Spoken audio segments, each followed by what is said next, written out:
Hello, എല്ലാവർക്കും പാരമ്പര്യയിലേക്ക് വീണ്ടും സ്വാഗതം. നമുക്കിന്ന് വളരെ പെട്ടെന്ന് ഈസി ആയിട്ടും സിമ്പിളായിട്ടും തയ്യാറാക്കിയെടുക്കാൻ പറ്റുന്ന ഒരു കേക്കിൻ്റെ റെസിപ്പി നോക്കാം കേട്ടോ.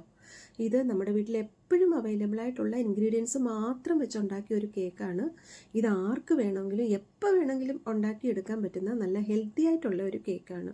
സാധാരണ നമ്മൾ ബേക്കറിയിൽ നിന്നൊക്കെ വാങ്ങിക്കുന്ന കേക്ക് മോസ്റ്റ്ലി മൈദ കൊണ്ടുള്ളത് ആയിരിക്കും.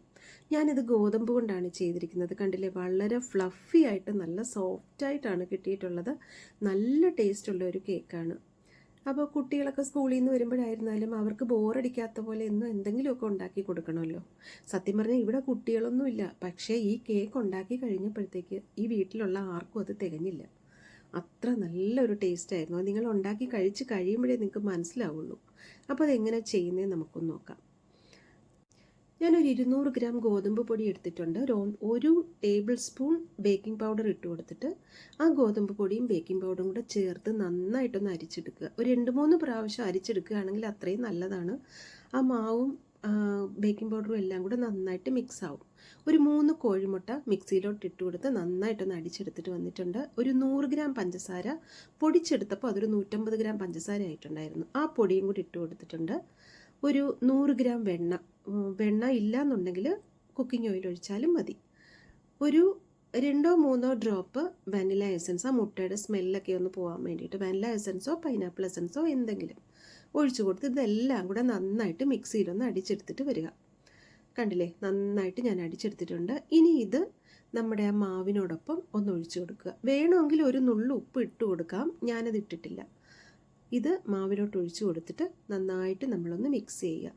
ഇനി അതിനോടൊപ്പം ഞാനൊരു ടേബിൾ സ്പൂൺ വിനിഗർ ഒഴിച്ചു കൊടുത്തിട്ടുണ്ട്. വിനിഗർ നമ്മുടെ അടുത്ത് ഇല്ല എന്നുണ്ടെങ്കിൽ ഒരു 1/4 ഗ്ലാസ് തൈര് ഒഴിച്ചാലും മതി. ഇത് രണ്ടും ഓപ്ഷണലാണ്. ഇത് രണ്ടും ഒഴിച്ചില്ലെങ്കിൽ കുഴപ്പമില്ല. പക്ഷേ വിനിഗറോ തൈരോ ഒഴിച്ചു കൊടുക്കുമ്പോഴത്തേക്കും നമുക്ക് ഒന്നുകൂടെ അതൊന്ന് ഫ്ലഫി ആയിട്ട് കിട്ടും.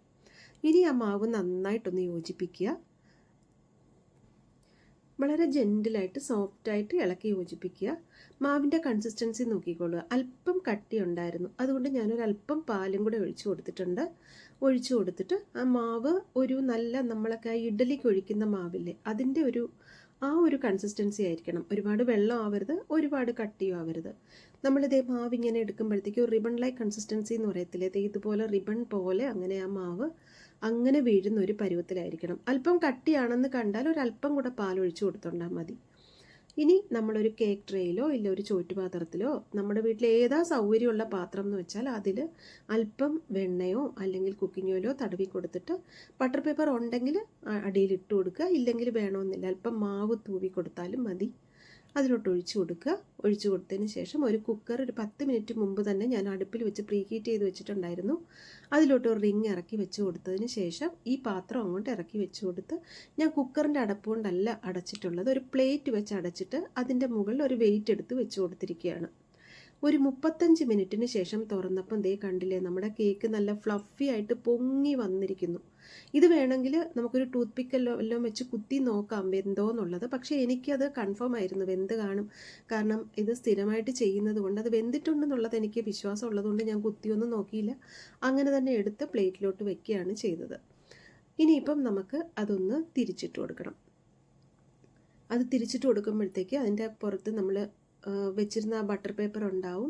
ബട്ടർ പേപ്പർ ഇല്ലെന്നുണ്ടെങ്കിൽ മാവ് തടവിയാൽ മതി, കുഴപ്പമില്ല. ഇനി ആ ബട്ടർ പേപ്പർ ഒന്ന് ഇളക്കിയതിന് ശേഷം ഒന്ന് നോക്കുമ്പോഴത്തേക്ക് നമുക്ക് സൂപ്പറായിട്ടുള്ള ഒരു അടിപൊളിയായിട്ടുള്ള ഒരു കേക്കാണ് കേട്ടോ. എന്ത് പെട്ടെന്നാണ് നമ്മൾ ഉണ്ടാക്കിയെടുത്തത്. നല്ല ഫ്ലഫി ആയിട്ടുള്ള കേക്കാണ്. സത്യം പറഞ്ഞാൽ ബേക്കറികളിൽ നിന്നൊക്കെ ഈ മൈദ ഒക്കെ ഉപയോഗിച്ചിട്ടും ആർട്ടിഫിഷ്യൽ ഇൻഗ്രീഡിയൻസ് ഉപയോഗിച്ചിട്ടും ഒക്കെ ഉണ്ടാക്കുന്ന ഈ കേക്കുകളെ കാട്ടിയൊക്കെ എത്രയോ നല്ലതല്ലേ നമ്മൾ വീട്ടിൽ ഇതുപോലെ ഹെൽത്തിയായ രീതിയിൽ തയ്യാറാക്കി എടുക്കുന്നത്. നമ്മുടെ ആരോഗ്യത്തിനും നല്ലതാണ്, പൈസ ലാഭം, സമയം ലാഭം, നമുക്ക് സന്തോഷമായിട്ട് രുചിച്ച് കഴിക്കാനും പറ്റും. ഇത് നമ്മളുണ്ടാക്കിയ കേൾക്കുന്നൊരു സന്തോഷം നമ്മുടെ മനസ്സിലുണ്ടാവും. വളരെ സോഫ്റ്റായിട്ടാണ് കിട്ടിയിട്ടുള്ളതും. അപ്പം ഇത് ഗോതമ്പ് മാവ് വെച്ച് മാത്രമല്ല കേട്ടോ, റാഗി വെച്ചുണ്ടാക്കാം, റവ വെച്ചുണ്ടാക്കാം. അടുത്തതായിട്ട് ഞാൻ റാഗി കൊണ്ടുള്ള ഇതുപോലുള്ള ഒരു കേക്ക് അപ്ലോഡ് ചെയ്യുന്നുണ്ട്. നിങ്ങൾ എന്തായിരുന്നാലും നിങ്ങളിത് ഉണ്ടാക്കി കഴിച്ച് നോക്കിയിരുന്നാലേ നിങ്ങൾക്ക് മനസ്സിലാവുള്ളൂ. വളരെ പെട്ടെന്നും ടേസ്റ്റായിട്ടും തയ്യാറാക്കി എടുക്കാൻ പറ്റുന്ന ഒരു കേക്കാണ്. അപ്പം നിങ്ങൾ കുട്ടികൾക്കൊക്കെ ഒന്ന് ഉണ്ടാക്കി കൊടുത്തു നോക്കണേ. എന്നിട്ട് നിങ്ങൾക്ക് ഇഷ്ടപ്പെടുകയാണെന്നുണ്ടെങ്കിൽ ഒന്ന് ലൈക്ക് ചെയ്യാനും കമൻറ്റ് ചെയ്യാനും സബ്സ്ക്രൈബ് ചെയ്യാനും മറക്കല്ലേ. അറിയാവുന്നവർക്കൊക്കെ ലിങ്ക് ഒന്ന് അയച്ചു കൊടുത്ത് ഒന്ന് ഷെയർ ചെയ്ത് കൊടുത്താൽ എനിക്കത് വളരെ ഉപകാരമാണ്. അപ്പം വീണ്ടും നല്ലൊരു റെസിപ്പി ആയിട്ട് വരാം. Have a good day. By.